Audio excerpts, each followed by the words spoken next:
Olha só, mudando de assunto, o governo federal prevê salário mínimo de R$ 1.630 e meta de superávit de 34 bilhões e 300 milhões de reais em 2026. Essa estimativa foi incluída no projeto de lei das diretrizes orçamentárias, a LDO. E quem comenta o efeito desses números na nossa vida e também no agro é o advogado tributarista e nosso colunista aqui do lado, Leonardo Hösler. Leonardo, bom dia. Hoje está me acompanhando aqui o Gustavo Schwab, que esteve acompanhando aí os produtores gaúchos aí endividados. Então a gente está com um orçamento, esse orçamento ele é exequível, essa palavra é difícil. Bom dia, bem-vindo. Bom dia, Leonardo. Muito bom dia, Valtendo. Muito bom dia, Gustavo. A nossa equipe, nossos telespectadores. Pois é, né? Tocamos mais uma vez num assunto que pode até parecer recente, né? Mas não confundamos porque tivemos recente a aprovação da LDO de 2025, muito tardia, consequentemente o orçamento muito tardio também no Congresso Nacional, né? Mas agora, essa apresentação das leis de diretrizes orçamentárias para 2026 pelo governo federal ao Congresso Nacional, mesmo que com poucas informações ainda, né, trouxeram à tona preocupações, em especial aqui falando para o agronegócio brasileiro, né, em um cenário de crescentes desafios climáticos, como você citou o acompanhamento do Gustavo, né, principalmente econômicos. As diretrizes propostas, elas parecem ainda ou continuam a desconsiderar algumas necessidades do setor, especialmente no que podemos ter ao seguro rural e ao plano safra, né?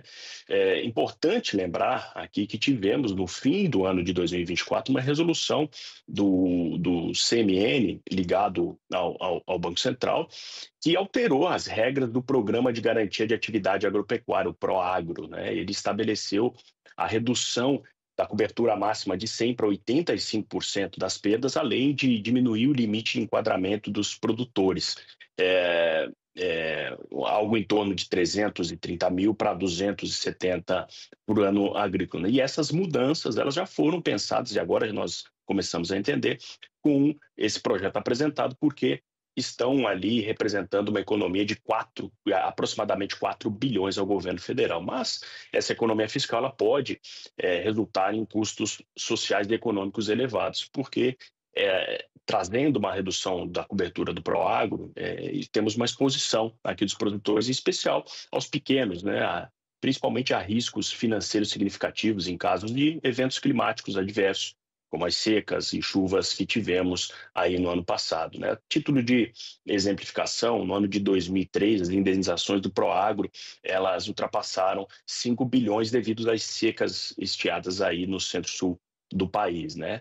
E outro ponto importante desse orçamento aqui já mencionado, ela está no Plano Safra, né? Esse instrumento aqui crucial para o financiamento da produção agropecuária também tem enfrentado grandes desafios, né? Ainda que não tenhamos muitas informações, ou informações mais claras sobre os valores definidos, se falou, inclusive, de uma apresentação desse plano em junho, mas isso afeta o orçamento também. E as entidades representativas aqui do agronegócio, como o sistema FAEP, a Frente Parlamentar do Agro, com uma junção de grandes estados aqui produtores, eles já tiveram uma solicitação ao governo federal em torno de 597 bilhões em crédito rural, tendo 4 bilhões desses valores para a subvenção do seguro agropecuário para o Plano Safra de 2025-26. Né? E esse documento aqui enviado, ele salienta que o financiamento de custeio possibilitaria ainda mais a aquisição de insumos como sementes, fertilizantes, defensivos, garantindo que os produtores tenham os recursos necessários para cada safra, né? Já o crédito para comercialização viabiliza a estocagem e a venda da produção em momentos mais favoráveis do mercado, evitando as necessidades de negociações em períodos de preços mais baixos, né? E esses recursos, obviamente, são essenciais para garantir a continuidade da produção e a adoção das práticas sustentáveis no campo, né? A proposta é de que sejam disponibilizados aí 417 bilhões para essas atividades, sendo 45 bilhões para o PRONAF e 72 bilhões aí para o Programa Nacional de Apoio ao Médio Produtor Rural e os restantes aí de 300 bilhões para os demais produtores. Né? E importante é que a gente sempre mencionar que quando se trata de orçamento, precisamos verificar os investimentos adequados. E no caso do Plano Safra, isso pode limitar o acesso dos produtores a linhas de créditos, comprometendo a capacidade de investimento em tecnologia e as práticas agrícolas resilientes, né?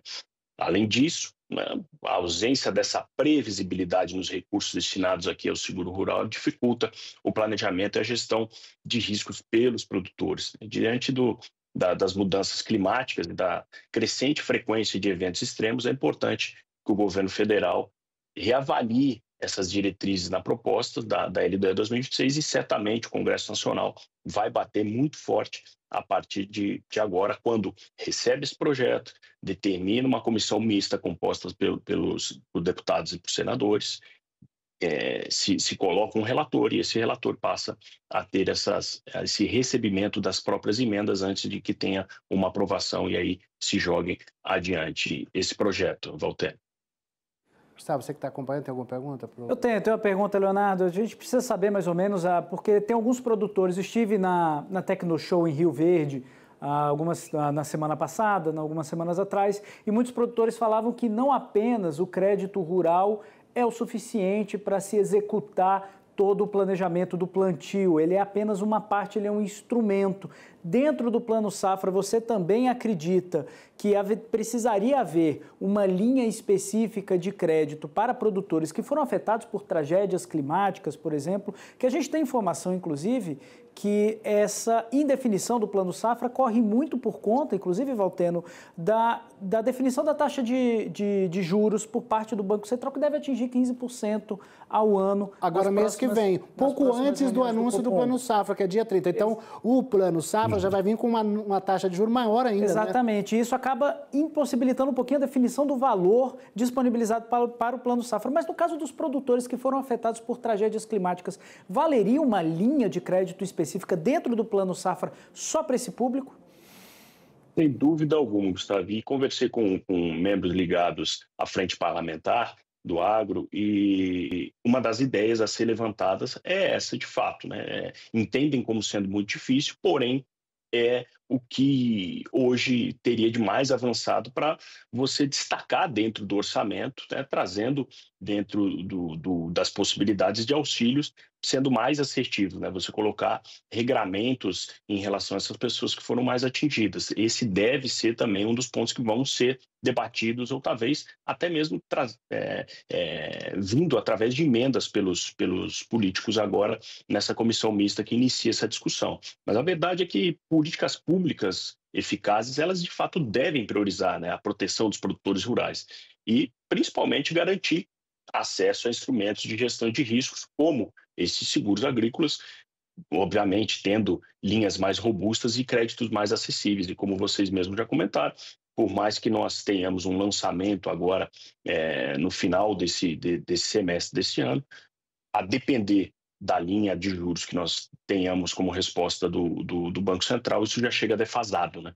Então, precisamos ver e que o governo federal enxergue que esses investimentos em programas como o Proagro, como o Plano Safra, como o Seguro Rural, não deve ser visto como despesas, né? Mas como investimentos estratégicos na segurança alimentar e na geração de empregos, principalmente visando a sustentabilidade econômica do nosso país. Leonardo Hölzler, muito obrigado pela sua participação aqui, pelos esclarecimentos. Um bom final de terça-feira para você. Muito obrigado, Valteno, Gustavo, nossa equipe, nossos telespectadores. Uma ótima terça-feira e excelente semana. Tá certo. Bom.